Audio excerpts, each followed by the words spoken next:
Келіңіздер ме балалар? Бүгін біз хан талапай ойынын ойнаймыз. Дайынсыздар ма балалар, ойнаймыз ба? Хан талапай ойыны қазақ халқының ұлттық ойынының бірі. Хан талапай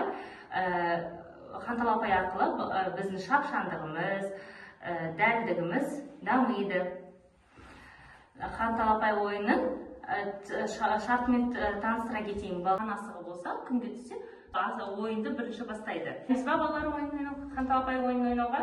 Талапай ойын басталды. Алақай! Қамдар қалған асықтарды Сұлтан ал.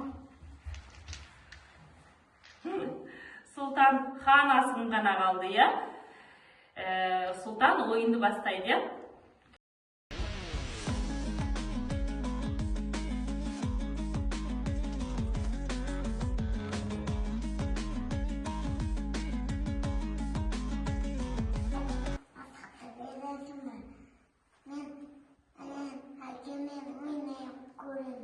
Әрине, ала ғой Сұлтан асықтарды ені.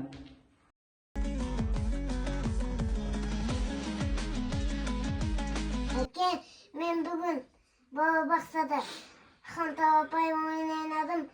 Апайдан асық сұрап алдым. Сенмен бірге ойнаймысың? Я балам, хан талапай ойыны ертеден келе жатқан қазақтың ұлттық ойыны. Біздің ата-бабаларымыз осы ойынды ойнап өскен. Кел, мен саған ойынның шарттарын түсіндіріп берейін.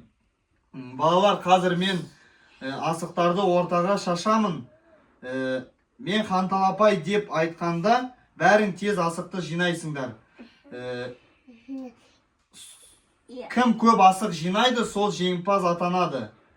Бір-біріңді итермей тату ойнаймыз. Келістік пе? Иә.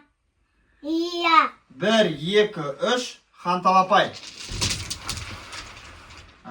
Енді санаймыз енді. Сана. 1, 2, 3, 4, 5, 6, 7, 8, 9.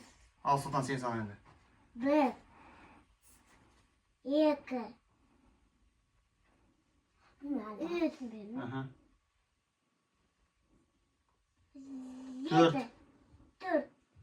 5, 5, 6, 6, 7, 8, 9, 10, 11. Самидада нешеу? 1, 2, 3, 4, 5, 6, 7, 8, 9. Жеңімпаз Сұлтан ата.